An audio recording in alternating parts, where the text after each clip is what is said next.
أعوذ بالله من الشيطان الرجيم. بسم الله الرحمن الرحيم. نصيحة إخوتي من مخلص يرجو لكم أن تتبعوا الحق المبين. فرض اللقاء فصححوا أخطاءكم. Мир вам, милость Аллаха и Его благословение.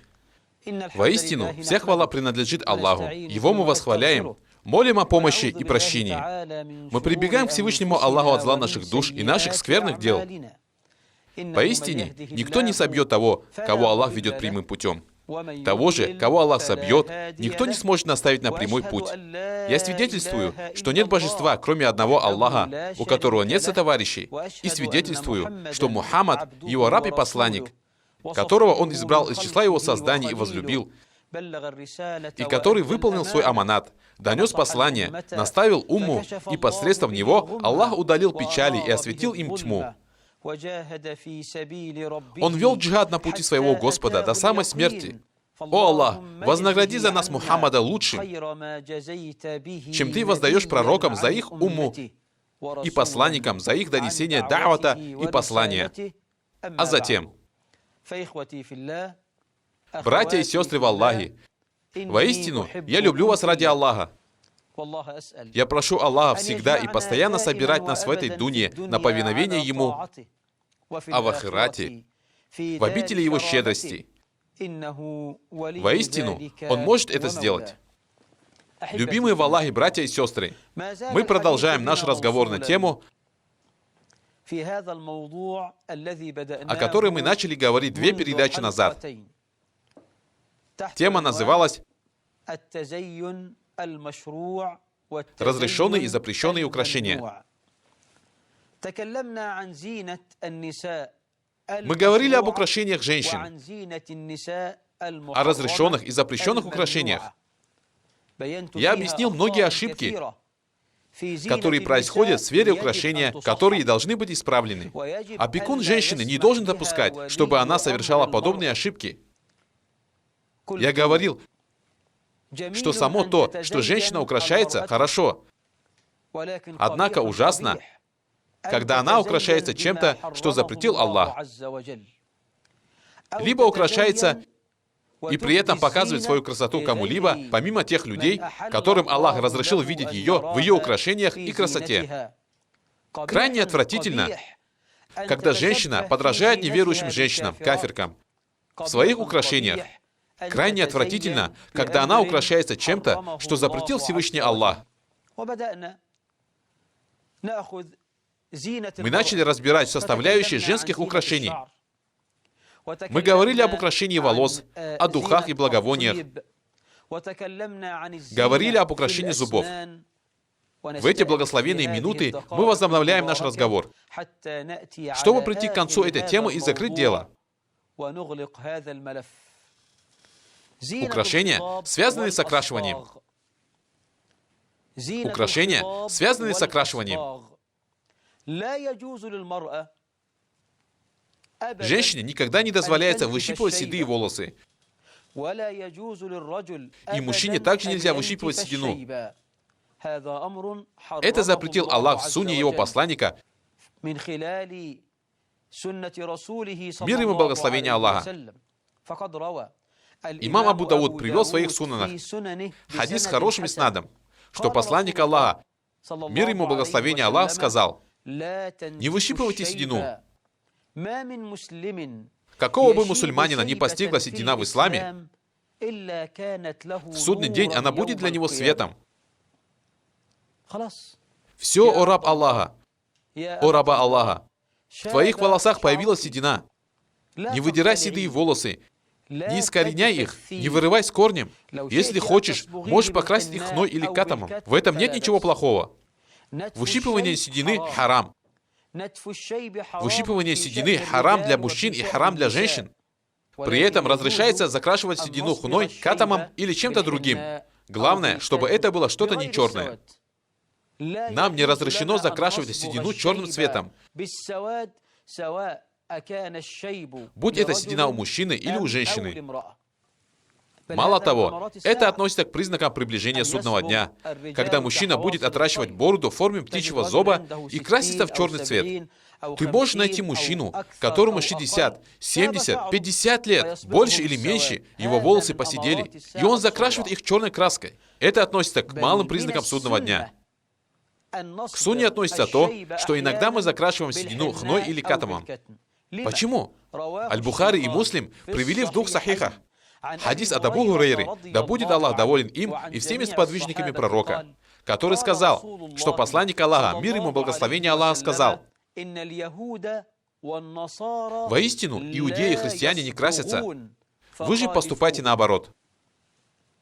То есть у кого-то появилась седина. Иншаллах, Аллах осветит ей его жизнь. Он красится хной или катамом. Это сунна пророка Мухаммада, мир ему благословение Аллаха. Если он оставит ее такой, какая она есть, на нем нет никакого греха. Это свет, свет. Какого бы мусульманина не постигла седина в исламе, в судный день она будет для него светом. Нельзя закрашивать седину черным цветом. Это харам. Для мужчин харам. И для женщин тоже харам. Так как Муслим привел в своем сахихе, что посланник Аллаха, мир ему благословение Аллаха, сказал, когда увидел Абу Кухафу в день завоевания Мекки, и его волосы на голове и борода были полностью седые. Наш господин Усман — это Абу Кухафа, отец Абу Бакра Сиддика. Абу Бакра Сиддика, как вы знаете, звали Абдулла бин Усман. Его прозвищем было Аль-Атик. Его кунья была Абу Бакр Сиддик. Его отца звали Усманом. Кунья Усмана была Абу Кухафа.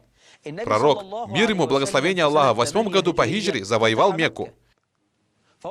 И вот его взгляд упал на Усмана Абу Кухафу, отца Сиддика.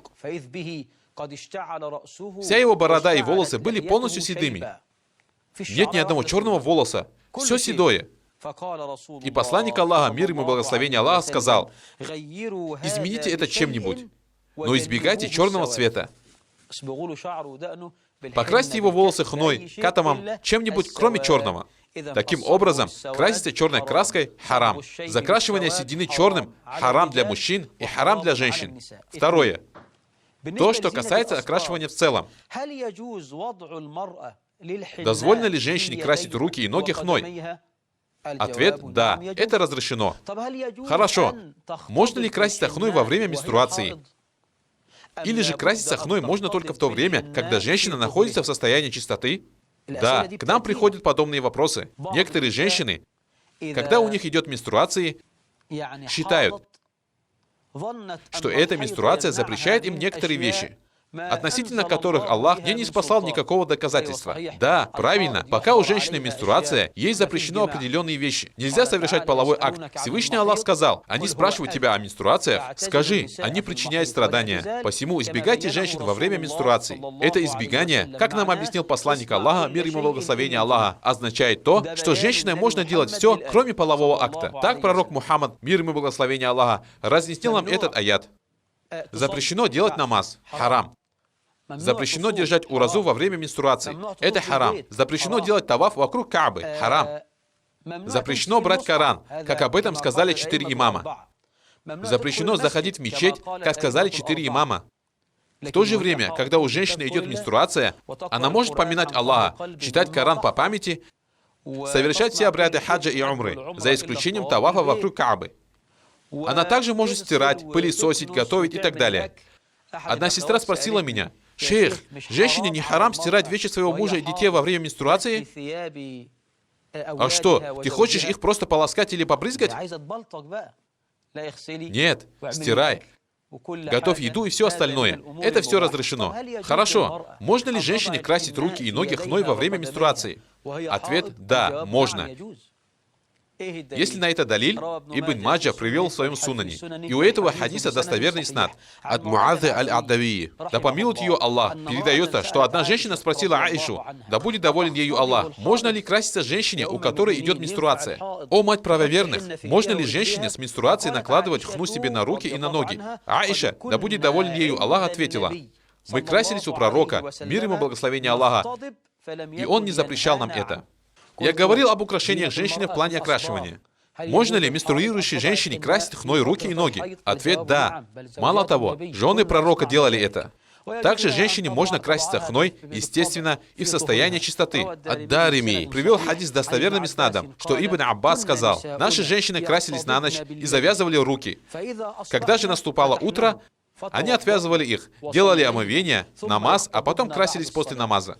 Женщина не накладывала хну на руки, и из-за этого откладывала намаз и говорила: это мое оправдание, и необходимо сделать разрешенным запрещенное. Нет, женщина, нет. Сподвижницы накладывали хну на ночь, завязывали руки и засыпали. Когда звучал азан на фаджр, они убирали хну, мыли руки, совершали омовение и намаз. После намаза женщина видит, что цвет еще не слишком насыщенный, и опять накладывает хну и привязывает руки до времени следующего намаза. Основываясь на том, что хна – украшение для женщин, но не для мужчин, мужчине не разрешается накладывать хну на свои руки и говорить: у меня сегодня ночь хны, завтра у меня свадьба, чтобы ему пели о хне Суэцкого района. Нет, нельзя. Мужчины не красят руки и ноги хной. Это женское дело. Мужчина не накладывает хну себе на руки и ноги. Кроме того случая, когда он делает это в лечебных целях. Например, он болен, у него на ноге трещины, и ему говорят, что лечение в накладывании хны. Для мужчин это должно быть для лечения, но не для украшения. Тогда проблем нет. В целом же окрашивание хной – это украшение для женщин на их руках и ногах, в отличие от мужчин. Сестра спрашивает о черной хне на ногтях. Нарушает ли она омовение? Ответ – нет. Потому что она не изолирует поверхность ногтя от воды. Она просто окрашивает ноготь, в отличие от лаков для ногтей. Лак же формирует изолирующий, водонепроницаемый слой на ногте. и женщине с лаком необходимо смыть его, если она хочет сделать омовение. И мы еще будем говорить об этом. Также к украшению женщины относится косметика и составляющие макияжа. Это украшение лица.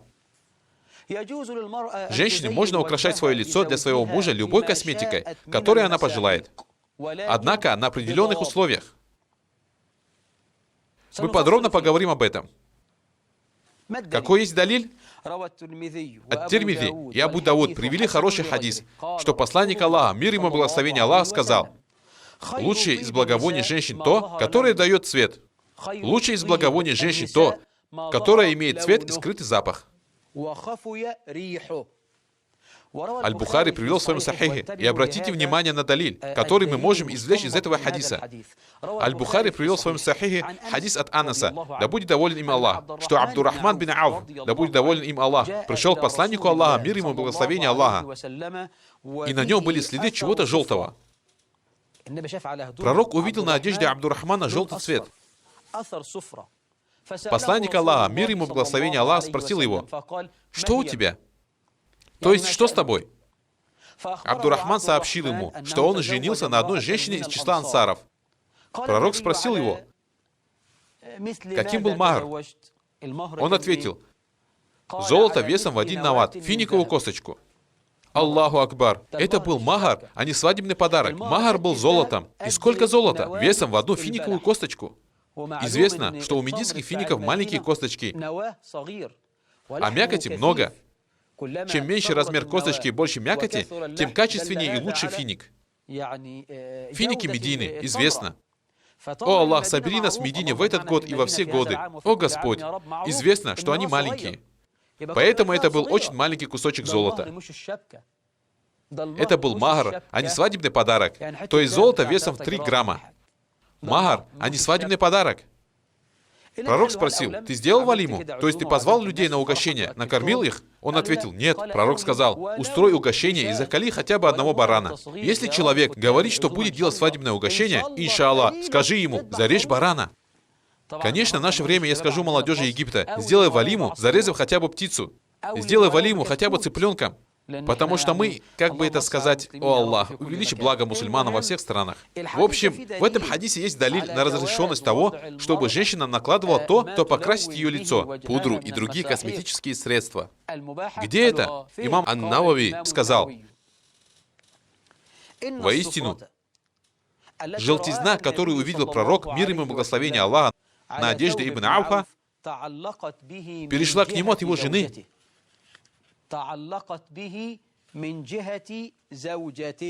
В этом далиль на то,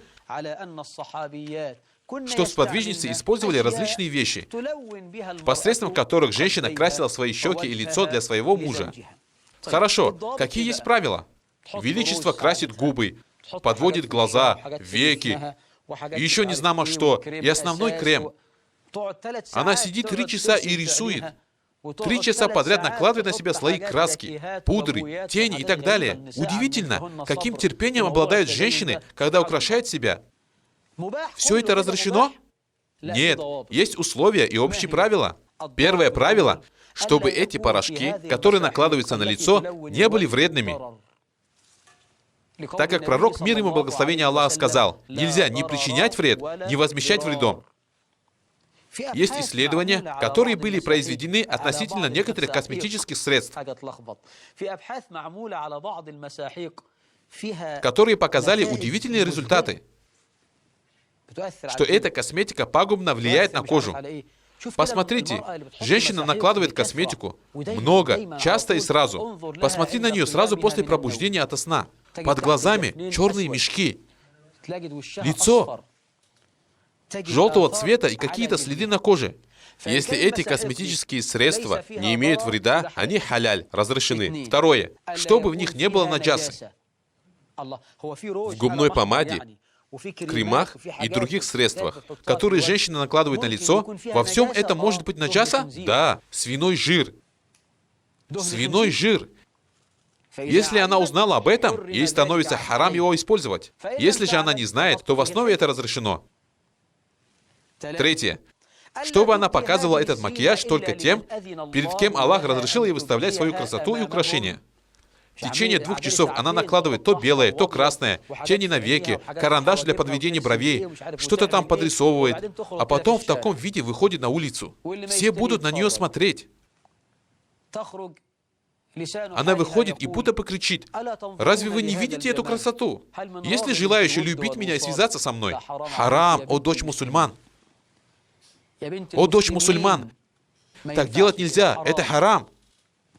Четвертое. Чтобы в этой косметике не было исрафа, расточительства. Потому что исраф – харам. Исраф даже в чем-то разрешенном является харамом. Аллах сказал: ешьте и пейте, но не расточительствуйте. Если женщина хочет сделать макияж, она должна убедиться, что в косметике не содержится вреда, что в нем нет наджасы, как свиного жира, например, потому что свинья – нечистое животное, и чтобы в этом не было исрафа. Некоторые женщины могут один раз ходить в салон и оставить там 600-700 гиней за один раз. Они платят сотни гиней или даже больше. Исрафа быть не должно. Женщина должна оставаться в срединном положении. Она может накладывать для своего мужа легкий макияж, несколько штрихов. Я называю их штрихи, а не слои. Они должны быть маленькими, легкими. Хорошо. Все, что касается маникюра. Лак для ногтей покрывает ногти. В лаке нет ничего плохого, за исключением того, что он не пропускает воду, которая должна достичь ногтей во время омовения.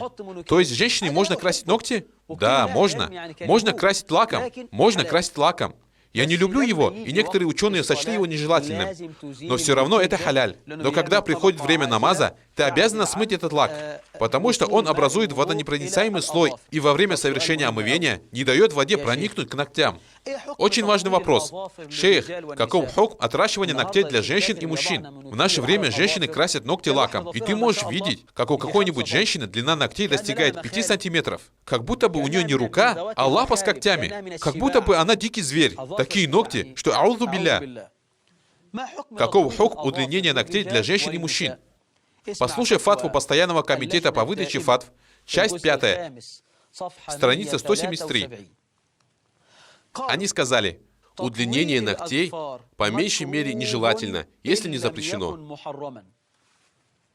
Удлинение ногтей для мужчин и женщин по меньшей мере нежелательно, если даже не харам. Почему? Потому что пророк, мир ему благословение Аллаха, определил максимальный промежуток времени между стрижкой ногтей. Надо, чтобы они не оставались непостриженными больше, чем на срок 40 дней. Это приводится в хадисе от Анаса бин Малика. Да будет доволен им Аллах. И это достоверный хадис. Пророк научил нас, чтобы мы не оставляли ногти больше, чем на 40 дней. 40 дней – это большой промежуток времени для тех, кто проявляет слабость и медлительность. Так будьте внимательны. После этого Постоянный комитет по выдаче фатв сказал, удивительно, что те, кто заявляет о своей цивилизованности и культурности, оставляют ногти длинными, несмотря на то, что из-за этого они могут нести в себе грязь. И человек становится похожим на животное. И это общеизвестно. Кроме того, стрижка ногтей относится к суннан фитры. Тот, кто не стрижет ногти, противоречит сунне пророка Мухаммада. Пророк, мир ему благословение Аллаха, сказал в хадисе, который приводит Аль-Бухари и Муслим в 2 сахихах, 5 вещей относятся к фитре. В другом риваяте говорится, фитра — это 5 вещей. Обрезание, бритье волос лобка, стрижка усов, подстригание ногтей и выщипывание волос в подмышках. Так зачем, дочь моя, ты отрастила свои ногти? Ты похожа на хищную птицу или дикого зверя. Зачем? Под ногтями может накапливаться грязь. Это отвратительно. Ислам это не любит. Ислам запретил подобное. Мало того, он приказал прямо противоположное. Тот, кто не стрижет ногти, противоречит сунне. Это женщина, которая оставляет ногти. Кого она копирует? Нашу госпожу Аишу, Фатму или Хадиджу? Да будь доволен ими Аллах. Нет, она копирует кафирок, неверных женщин. Это было принесено от них. Тогда это получается подражание немусульманам. Также тот, кто так делает, становится похожим на животных с когтями. К очень плохим традициям относится накладывание черного лака на ногти. Не хну, а именно лак. Женщина берет его и красит ногти. Вы можете себе представить женщину с черными ногтями? Аузу билля. Это Баба Яга или кто? Кожу сняла, что ли? Ужас! Ты сделала черные ногти? Вы видели такое вырождение? Черные ногти. Это некрасиво. К удивительным вещам относится то, что делают некоторые мужчины и женщины. Они стригут все ногти, кроме одного. Все ногти маленькие, а здесь у него такой ноготь, что, маша Аллах, целый ножик. И что ты с ним будешь делать? Он скажет тебе, да так, он иногда бывает нужен, вот почесаться вот здесь, когда моюсь. И ты отрастил ноготь ради этого? Субханаллах аль-азим. Да, он мне нужен. Вот, в ухе почесать. Это пустые слова. Это отвратительное дело, противоречащее руководству пророка Мухаммада, мир ему и благословение Аллаха. Ладно, еще вопрос. Каков хукм приклеивания искусственных ресниц и наращивания ногтей? В наше время есть составные женщины. Ресницы искусственные, цвет глаз искусственный из-за цветных линз. Волосы искусственные, это парик. Ногти тоже искусственные, нарощенные. Все искусственное. В губах силикон, чтобы были пухлее. Все искусственное. Субханаллах аль-азим. Ты будто женился на манекене. Вопрос. Каков хукм приклеивания искусственных ресниц и наращивания ногтей? Женщине нельзя ставить искусственные ресницы, потому что к этому действию подходит хукм подвязывания не своих волос. Посланник Аллаха, мир ему и благословение Аллаха, сказал, Аллах проклял женщину, подвязывающую волосы, и ту, которая подвязывает. Хорошо, а нарощенные ногти? В наше время есть такие искусственные ногти. Наращение ногтей также запрещено. Это то, что пришло к нам от кафиров. Шариат пришел с тем, чтобы мы стригли ногти, и не следует не оставлять их, чтобы они отрастали, и не тем более накладывать на них искусственные ногти. Хорошо. Еще вопрос. Можно ли женщине делать сунны фитры во время менструации? Ответ. Да, можно. Да, можно. В этом нет ничего плохого. Тогда другой вопрос. Если женщина немного постриглась, сделала сунны фитры, постригла ногти, нужно ли ей закопать эти волосы и ногти? Ответ. Нет. Это не обязательно. Вовсе нет. Это не ваджиб. Некоторые люди говорят, обязательно, когда ты побреешь голову, закопать свои волосы. То есть каждый сидит у парикмахера с саваном, потом он соберет свои волосы, почитая за них джаназу намаз и похоронит. Кто это сказал? Во время перемирия Аль-Худайбии, когда пророк Мухаммад, мир ему и благословение Аллаха, вышел с ихрама, он побрил свои волосы. Половину волос он отдал сахабам, и некоторые взяли их у него, а другую половину он отдал Абу Тальхе. Потом они передавали эти волосы по наследству. Следующий вопрос.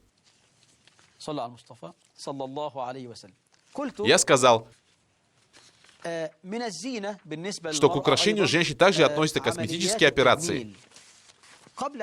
До косметических операций я хочу поговорить об украшениях и драгоценностях, чтобы осветить нашу тему последовательно. Украшения и драгоценности. Женщине можно наряжаться в любые украшения, которые она пожелает. Серебряные и золотые, кольцевидной формы и некольцевидной.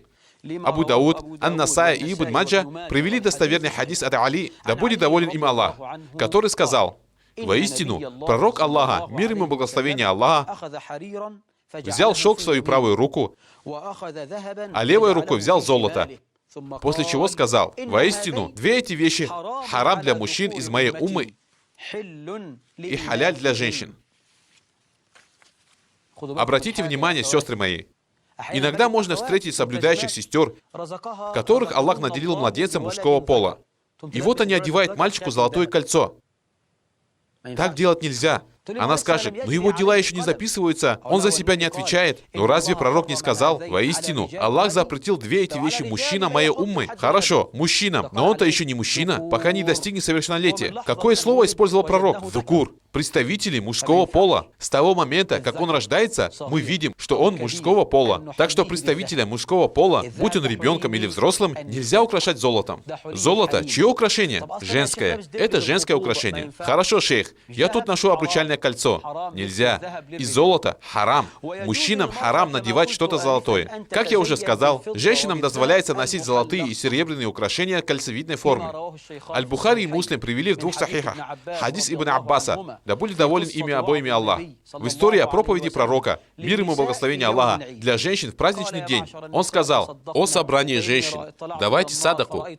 Воистину, мне был показан ад, и я увидел, что большинство обитателей ада составляли женщины». И так далее. Когда пророк, мир ему и благословение Аллаха, закончил увещевание и призвал к садаке, все женщины встали и стали давать свои серьги и подвески. А серьги кольцевидной формы. Из-за этого их по-арабски называют халяк, кольцо. Они бросали свои серьги и кольца. Сподвижницы украшали золотыми кольцевидными украшениями. Этому есть другие доказательства, но мы пока остановимся на этом хадисе, который привели Аль-Бухари и Муслим. Таким образом, женщине можно носить украшения из золота, будь они кольцевидной формы или нет. Можно украшаться и серебряными украшениями, кольцевидной формы или нет. Хорошо, сестры мои, когда женщина надевает кольцо, на каком пальце она должна его носить? Женщине можно носить кольцо на любом пальце, на котором она хочет. На мизинце, на безымянном пальце, на среднем пальце, на указательном, иншаллах, на большом пальце, если ей так нравится. Однако мужчине не дозволено носить кольцо на указательном или среднем пальцах. Мужчина не должен носить кольцо ни на указательном, ни на среднем пальце. Запрещено. Женщина может надеть кольца на все 5 пальцев. Чьи это слова? Это не мои слова, а слова пророка, мир ему и благословение Аллаха. Муслим привел хадис в своем сахихе от Али, да будет доволен им Аллах, который сказал: посланник Аллаха, мир ему и благословение Аллаха, запретил мне носить кольца на этом и этом пальце. И он показал на средний палец и следующий за ним. Этот хадис привел Муслим. Мы подошли к украшениям в виде татуировок. Что такое татуировка? Татуировка — это когда женщина протыкает тело иголками так, что идет кровь. Потом она покрывает это место сурьмой, и получается зеленый или синий рисунок. И далее она чеканит рисунок. Татуировки — харам. Это один из больших грехов. Пророк проклял того, кто делает татуировки. Аль-Бухари и Муслим привели в своих сахихах от Ибн Мас'уда, да будет доволен им Аллах, что посланник Аллаха, мир ему благословение Аллаха, сказал: Аллах проклял делающих татуировки и тех, кто просит, чтобы им сделали, тех, кто выщипывает брови, и тех, кому их выщипывают, и тех, кто подтачивает зубы для красоты, изменяя творение Аллаха. В наше время татуировки распространились удивительным образом. Дошло до того, что татуировать стали животы и груди.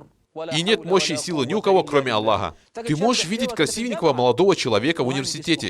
Инженер, адвокат, преподаватель, студент в университете, образованный человек. Раньше татуировки делали последние невежды, неграмотные люди.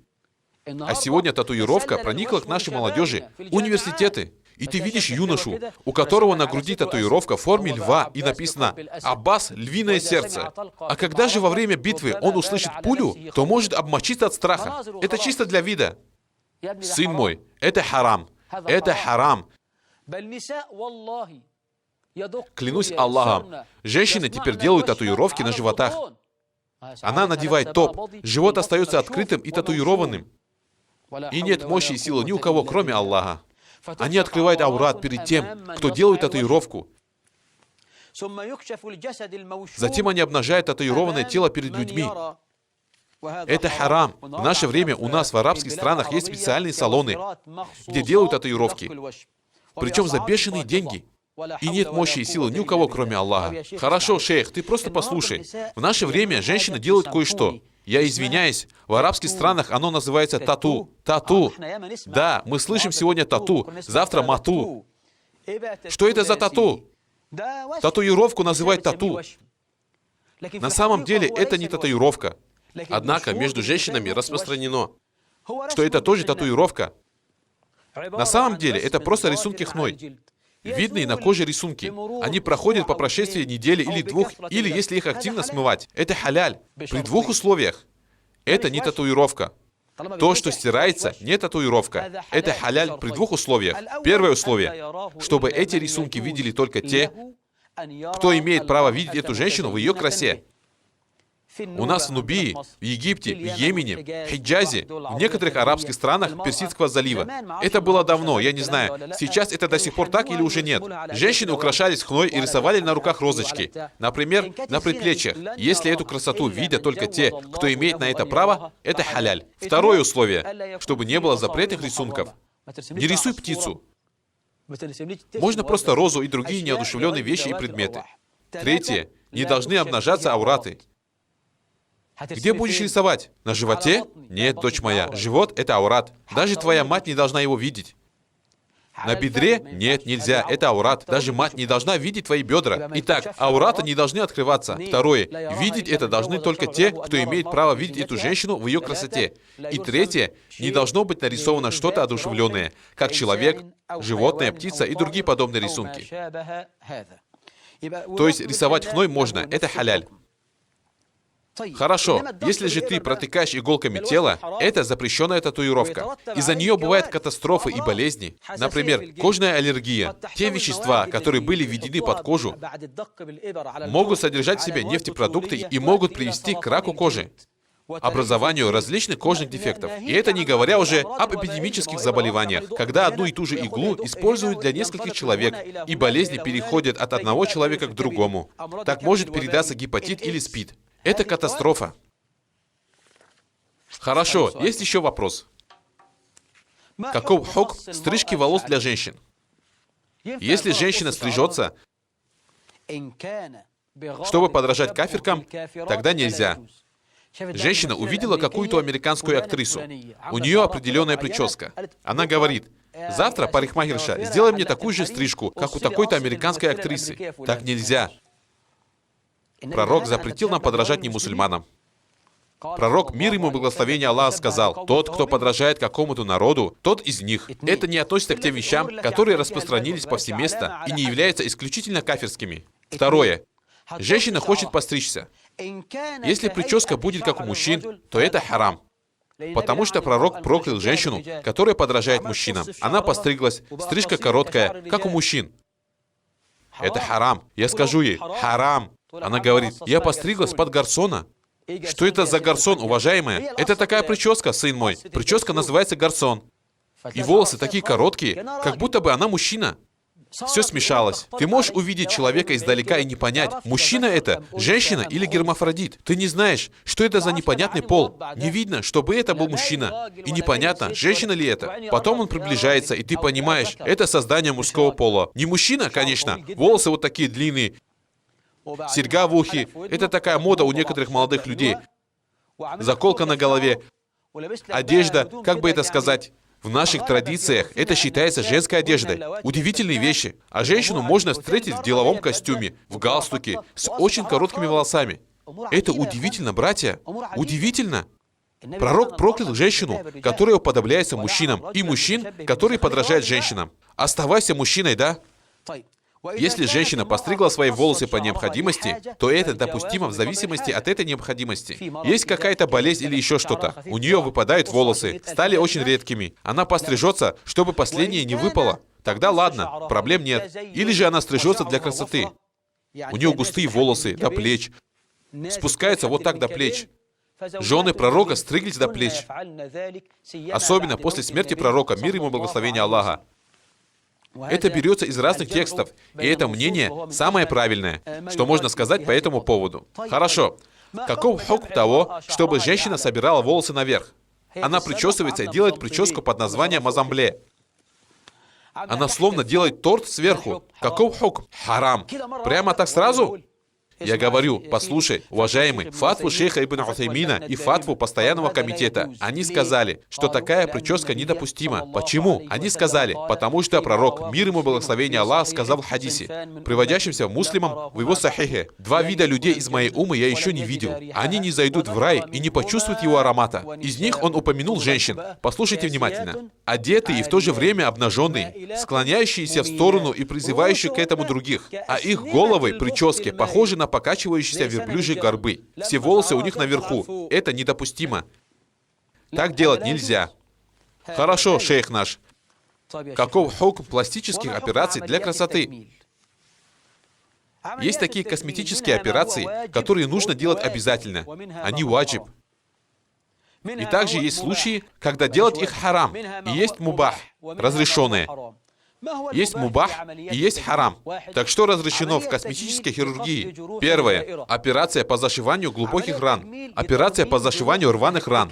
Человек изуродовался, повредил себе что-то, ударился, и ему делают эту операцию, чтобы не осталось следов. Это халяль. Операция по удалению шрамов от сильных ожогов. У человека ожог на лице, ему можно делать операцию.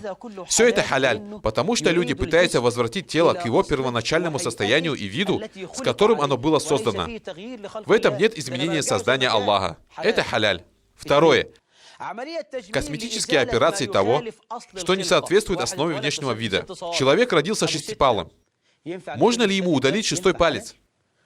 Да, можно, это халяль. Это же изменение создания Аллаха. Нет, таким образом мы возвращаем его к тому, как изначально должен выглядеть человек. У другого человека есть какие-либо кожные наросты в каких-то местах. Нет ничего плохого в том, чтобы сделать ему пластику. У другого есть красное или черное пятно на лице. И если медицина может решить его проблему, это для него халяль. Халяль. Третье. Косметическая хирургия для удаления уродств, которые, возможно, произошли из-за беременности, из-за чрезмерного ожирения, из-за какого-то лекарства. Все это халяль. Хорошо. Когда же подобные косметические операции харам? Послушай. Операции по изменению пола. Из мужского пола в женский и наоборот.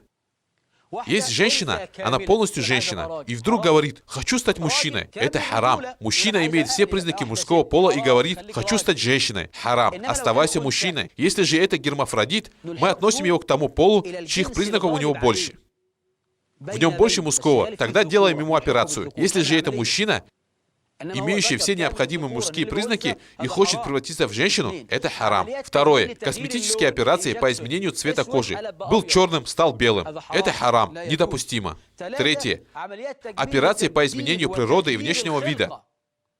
Накачивает щеки, выщипывает брови, протыкает иголками на их месте не знаю как, рисует незнамо что. Что это такое вообще? Это харам. Это из действий шайтана. Шайтан сказал: «Я прикажу им искажать творение Аллаха». Пророк, мир ему и благословение Аллаха, сказал: «Аллах проклял делающих татуировки и тех, кто просит, чтобы им сделали, тех, кто выщипывает брови, и тех, кому их выщипывают, и тех, кто подтачивает зубы для красоты, изменяя творение Аллаха». И последнее. Каков хукм использования цветных линз? Шейх Аль-Фаузан сказал: в надевании линз при необходимости нет ничего плохого.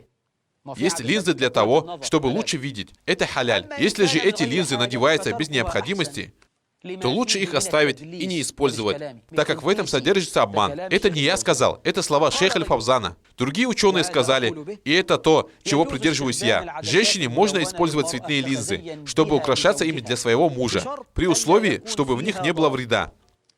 И чтобы это было для мужа. Если все это так, тогда проблем с этим нет. Потому что в этом не содержится изменение творения Аллаха, и они подобны очкам, которые надеваются и снимаются. Если они носятся для мужа, без исрафа и вреда, то украшаться ими халяль. Сестра говорит: «Я ношу никаб. Что мне носить на хадж во время ихрама?» Ты должна надеть твою обычную одежду. Просто сними никаб и перчатки. И если перед тобой будут мужчины, покрой лицо покрывалом, как это делали матери правоверных и остальные сподвижницы. Пречистый, о Аллах, и хвала тебе. Я свидетельствую, что нет божества, кроме тебя. Я прошу прощения у тебя и каюсь тебе. Да благословит вас Аллах. Я люблю вас ради Аллаха. Вассаляму алейкум ва рахматуллахи ва баракату.